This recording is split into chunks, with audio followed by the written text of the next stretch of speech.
প্রধানমন্ত্রী তারেক রহমানের সভাপতিত্বে প্রবাসী কার্ড বিষয়ক ডিসিশন নেওয়া হয়েছে যে আগামী মাস থেকে প্রবাসী কার্ড পরীক্ষামূলকভাবে চালু করা হবে। প্রবাসী কার্ডে অনেক সুযোগ সুবিধা থাকবে, ইমিগ্রেশন রিলেটেড, তারপরে ডুয়েল কারেন্সি দিবে। প্রবাসীদের আল্লাহ না করুক কেউ যদি মারা যায়, তাদের যদি কার্ড থাকে তাদেরকে বিনামূল্যে দেশে নিয়ে যাবে। তারপরে নানা রকম টিকিট বুকিং, এটা সেটা নানা রকম সুযোগ সুবিধা থাকবে, সরকারি ইনসেন্টিভ থাকবে। যদিও ক্রাইটেরিয়া প্রকাশ করা হয়নি যে কারা এলিজিবল হবে, তো ধরে নেওয়া যায় যে বাংলাদেশে প্রবাসী যখনই প্রবাসীদের জন্য কিছু করে, সাধারণত মিডল ইস্ট কান্ট্রিগুলি বা যে সমস্ত মানুষ শ্রমিক হিসাবে বিভিন্ন দেশে কাজ করতে যায়, তাদের কথা মাথায় রেখেই সাধারণত এই সমস্ত নিয়ম কানুন করা হয়। তো এই যাত্রাও ধরে নিচ্ছি যে তাদের জন্যই এই প্রবাসী কার্ড করা হবে। তো এই প্রসঙ্গে দুটো কথা বলবো যে সরকারের মূল উদ্দেশ্য যদি হয় যে প্রবাসীদেরকে ইনসেন্টিভ দেয়া, মানে সরকার যেন ফরেন কারেন্সিটা রেমিটেন্সটা বাড়াতে পারে, হুন্ডি ব্যবসাটা কমাতে পারে এবং অন্যান্য মিনসে যে টাকা পয়সা আনাগোনা হয় সেটা বন্ধ করা, এই তিনটা হচ্ছে সরকারের তরফ থেকে। আর এটা নিশ্চিত করার জন্য যারা প্রবাসে আছে তাদেরকে নানা রকম সুযোগ সুবিধা দেয়া, এনকারেজ করা। আমি সরকারকে আহ্বান জানাবো যে এই নেটওয়ার্কটা বাড়ানোর জন্য।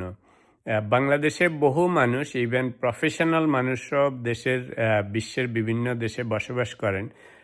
অনেকেই নানা কারণে দেশে টাকা পয়সা পাঠান, ইদার রেগুলারলি পাঠান অথবা অকেশনালি পাঠান, অথবা অনেকে দেশে ইনভেস্টমেন্ট করার জন্য, বাড়িঘর কেনার জন্য, ব্যবসা বাণিজ্য করার জন্য টাকা পয়সা পাঠান। এই জিনিসটাকে বেশিরভাগ সময় ইগনোর করা হয়। এখানে একটা জিনিস মনে রাখতে হবে যে মিডল ইস্ট থেকে যেমন টাকা পয়সা যায় রেগুলার, পশ্চিমা দেশগুলির থেকে অনেক মানুষ, আমরা শুনি যে অনেকে, যেটা বললাম, বিভিন্ন কারণে ফ্যামিলি সাপোর্ট, ইনভেস্টমেন্ট বা অন্যান্য কারণে অনেক টাকা পয়সা পাঠান। এরা আবার বড় অঙ্কের টাকা পাঠায় যখন পাঠায়। তো সেই সমস্ত মানুষগুলিও কিন্তু বেশিরভাগ সময়, যেহেতু অফিসিয়াল চ্যানেলে পাঠানোটা টাফ হয়, নানা রকম অসুবিধাও আছে, আবার যাদের নামে পাঠায় তাদের জন্য অসুবিধা হয়। তো এই সমস্ত কারণে অনেক মানুষই হুন্ডি বা নিজেদের মধ্যে অ্যারেঞ্জমেন্ট করে যে একজন এখানে দিবে, একজন ওখানে নিবে, এই সমস্ত নানা রকমের কায়দা কানুন করে। বাংলাদেশের তো অনেক মানুষ এসব দেশে টাকা পাচারও করে। তো এই সমস্তভাবে টাকা পয়সা বিভিন্ন দেশ থেকে আসা যাওয়া করে, যেটা সরকারি চ্যানেলে যায় না। তা আমার আহ্বান হবে সরকারের প্রতি যে শুধু ক্রাইটেরিয়াগুলি শুধু মিডল ইস্ট এবং শ্রমজীবী মানুষের কথা মাথায় না রেখে বিশ্বের বিভিন্ন দেশে যত বাংলাদেশি আছে এমনভাবে ক্রাইটেরিয়াটা সেট করেন যাতে যারা রেগুলার পাঠায় তারা যেমন সেই নেটওয়ার্কের আন্ডারে আসে, তারা যেন সেই প্রবাসী কার্ড পাওয়ার জন্য এলিজিবল হয়। সেটা শ্রমজীবী হোক আর প্রফেশনাল হোক, যেন দুই পার্টি ওই নেটওয়ার্কের মধ্যে পড়ে।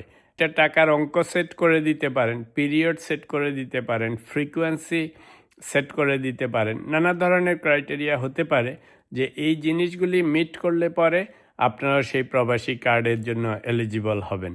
তো শুধুমাত্র শ্রমজীবী মানুষকে না, তাহলে বাংলাদেশের ওভারঅল ফরেন কারেন্সি রেমিটেন্স সরকারি চ্যানেলে বাড়বে বলে আমি মনে করি।